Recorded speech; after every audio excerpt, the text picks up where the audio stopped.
Okay, so you want to open a gym, find a space, fill it with squat racks and treadmills, put your logo on the wall, and watch the members pour in every January. It sounds like the best business in the world. You get paid to be around fitness all day, you build a community, and the money arrives automatically every month, whether anyone shows up or not. And in a way, that last part is true. It is also the single most misunderstood fact in the entire industry, and it is the reason gyms both survive and quietly bleed to death at the same time. Here is the number that breaks the frame, before we go any further. A commercial gym can have 2,000 paying members and physical capacity for only a few hundred of them to ever walk through the door at once. The entire business model depends on most of the people who pay you never using what they paid for. The gym is not a fitness business, it is a subscription business wearing a fitness costume. And the moment you understand that, everything else about how it makes and loses money starts to make sense. There are boutique studios charging $200 a month that cannot cover their own rent. There are unstaffed 24-hour gyms charging $10 a month that quietly generate more free cash than most restaurants in the same strip mall. The difference between those two outcomes is not the equipment, it is not the branding, it is economics. And the economics of a gym are almost nothing like what the fantasy suggests. Here's what it actually looks like from the inside. The first thing to understand is what a gym membership actually is and what it isn't. It is not payment for a service you deliver. It is a bet placed by the member that they will show up often enough to make the price worth it. And it is a bet the house almost always wins. Studies of membership behavior have repeatedly found that a significant portion of members visit only a handful of times a year, and many never return after the first few weeks. People buy gym memberships as a purchase of intention. They are paying for the person they hope to become, and that person shows up far less often than the person who signed the contract imagined. This is the governing number in the gym business. It is not membership count. It is the ratio between how many people pay and how many people actually show up. And that gap is not a flaw in the model. It is the model. Imagine a gym where every single member came 3 times a week, all of them. The parking lot would overflow. There would be a line for every squat rack. The treadmills would never be free. That gym would be bankrupt in a year. The quiet, uncomfortable truth of the industry is that a gym where everybody actually uses their membership is a gym that cannot survive. So the entire enterprise is built around a delicate balance. You want to sell as many memberships as possible, while ensuring that most of those members do not actually use the facility very much. So the entire enterprise is built around a delicate balance. You want to sell as many memberships as possible, while ensuring that most of those members do not actually use the facility very much. You are not selling access. You are selling the feeling of having access, and the two are priced completely differently. Now let us talk about what it actually costs to open the doors, because here is where the numbers start to become real. At one end, you have the big box budget gym, 20 or 30,000 square feet, rows of cardio equipment, a full free weight floor, machines, locker rooms, sometimes a pool. Membership priced between $10 and $40 a month. This model lives and dies on volume. It needs thousands of members to work, and it wins by keeping the price so low that canceling never feels urgent enough to bother with. At the other end, you have the boutique studio, 2 to 4,000 square feet, one specific discipline, spin or strength or Pilates or combat, classes led by an instructor, priced between $150 and $300 a month. This model does not need thousands of members. It needs a few hundred deeply committed ones. It wins on intensity of loyalty, not scale. And in the middle sits the mid-market gym and the growing category of unstaffed 24-hour clubs, which have quietly become one of the most profitable formats in the entire industry, precisely because they strip out the single most expensive thing a gym can have, which is people working there. Let us build the expensive one first so you can see where the money goes. A commercial build-out of a mid to large gym is a serious construction project. Total build-out for a full-service facility typically runs anywhere from several $100,000 to well over $1 million. The money goes. If you are taking over a raw commercial shell, you are building bathrooms, showers, and locker rooms from scratch, and wet areas are among the most expensive square footage in any commercial building. Then there is the floor itself. Gym flooring is not carpet. It is heavy rubber matting engineered to survive dropped weights and pounding feet, and it runs several dollars per square foot installed. Then the equipment, which is where the fantasy really collides with the invoice. A single commercial-grade treadmill, the kind built to run 16 hours a day without failing, costs between $5,000 and $10,000, not the home version. The commercial version, which has to survive continuous use by strangers who do not care about it. A full cardio section might have 30 or 40 of those machines.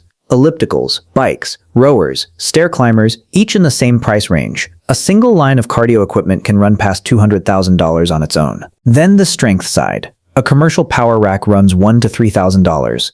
A full set of dumbbells from £5 to $150, in commercial rubber-coated form, costs $10,000 to $20,000 for a single set. A busy gym needs more than one set because people will not wait. Plate-loaded machines, cable stations, benches, barbells, bumper plates. It accumulates relentlessly. Outfitting the strength floor of a full-service gym is commonly a $200,000 to $400,000 exercise all by itself. None of this appears in the photograph of sunlit equipment and motivated people at 6 in the morning. All of it appears on the balance sheet. Most of it is financed, which means it does not just cost money once. It costs money every month for years. So before you have sold a single membership, you may be $600,000, $800,000, or well over $1 million into a facility that does not yet have a single paying customer. And now the real challenge begins, because the costs do not stop once you open. They become permanent, and they arrive whether it is a packed January or a dead August. The largest ongoing cost in almost every gym is not equipment, it is space.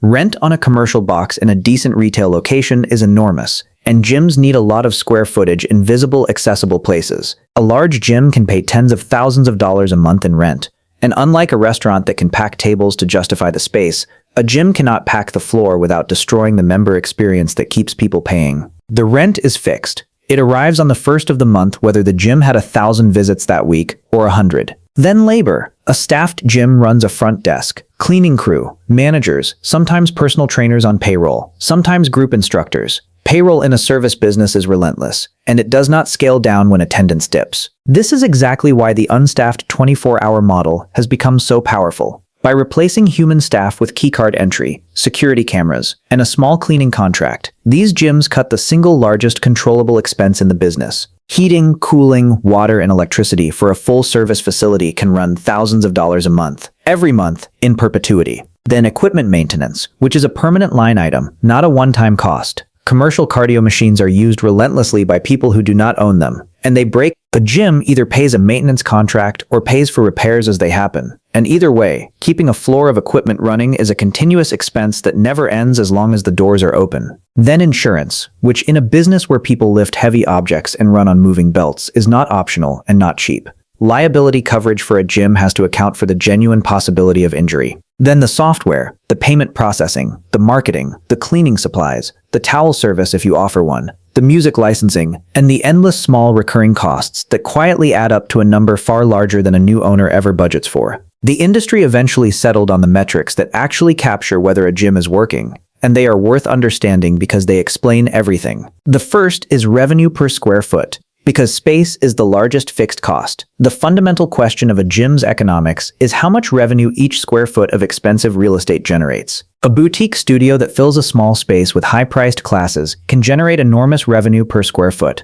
A big-box gym generates far less per square foot but makes up for it with sheer volume of members. The moment a gym's revenue per square foot falls below what the rent demands, the business is underwater no matter how nice the equipment is. The second is customer acquisition cost against lifetime value. It costs money to acquire a member through advertising, promotions, free trials, and staff time. And this is where member retention becomes the hidden engine of the entire business. Because here is the trap at the center of every gym's economics. Your costs are almost entirely fixed. The rent does not fall when members stop coming. The equipment loan payment does not shrink in a slow month. The staff still has to be paid. The lights still have to run. The building still has to be heated. But your revenue is a fragile monthly stream that depends entirely on people not canceling. And the single most predictable behavior in the entire fitness industry is that people cancel. Membership churn is the number that quietly kills gyms. Every month, some percentage of your members quit. If churn creeps up even slightly, you are pouring new members into a leaking bucket, spending more and more on acquisition just to stand still. If churn creeps up even slightly, you are pouring new members into a leaking bucket, spending more and more on acquisition just to stand still. This is why the fitness industry is built around one specific date. January. The single most important commercial fact about the gym business is that it is violently seasonal, and the entire year's economics are shaped by a surge of motivation that arrives every new year and fades within weeks. In January, signups explode. People make resolutions, buy memberships, and flood through the doors. A huge share of a gym's annual new memberships are sold in the first 6 weeks of the year. And then, predictably, attendance collapses. By February and March, the crowds thin. By summer, the gym can feel empty. But here is the beautiful, brutal mechanism that makes the whole thing work. Many of those January members stop coming long before they stop paying. They signed a contract, or they simply never get around to canceling, and their monthly fee keeps arriving for months after their last workout. The gym is being subsidized by the guilt and inertia of people who fully intend to come back and mostly never do. The empty gym in July is still collecting money from people who joined in January. And that quiet, unused revenue is often the difference between a profitable year and a failed one. A well-run gym is deliberately walking a tightrope. It wants to sell enough memberships to collect all that recurring revenue. But if too many of those members actually showed up at once, the facility would be unusable. So the operator is quietly relying on a predictable percentage of members to stay home. The gym is oversold on purpose, in exactly the way an airline oversells a flight, betting that enough ticketed passengers will not show. And most of the time, that bet pays off perfectly. But when it does not, when a gym oversells too aggressively and too many members actually show up, the experience degrades, complaints rise, retention falls, and the leaking bucket springs new holes. Let us talk about someone who understood this model better than almost anyone. The budget gym revolution was built on this exact insight. A generation of operators realized that if you drop the price low enough, $10 a month, $15 a month, you remove the single biggest reason people cancel. At $200 a month, an unused membership nags at a person until they finally cancel it. At $10 a month, it disappears into the background of their bank statement. A rounding error too small to bother canceling. Low prices do not just attract members. They dramatically reduce churn, because canceling stops feeling worth the effort. These operators discovered that a $10 member who never shows up is more valuable than a $50 member who quits after 4 months. And they built enormous, highly profitable chains on that single realization. Now take that same insight and turn it the other way to see how a gym fails. Imagine an owner who does everything the fantasy says to do. Beautiful equipment, top of the line, all financed. A prime location with high rent because visibility matters. A full staff because service matters. And a mid-tier price, $50 a month, because that feels fair. On paper, it is a lovely gym. In practice, it is a machine for losing money. The high rent is a fixed weight. The equipment loans are a fixed weight. The full payroll is a fixed weight. And the $50 price is high enough that members feel the cost every month and cancel the moment they stop coming, which most of them do by March.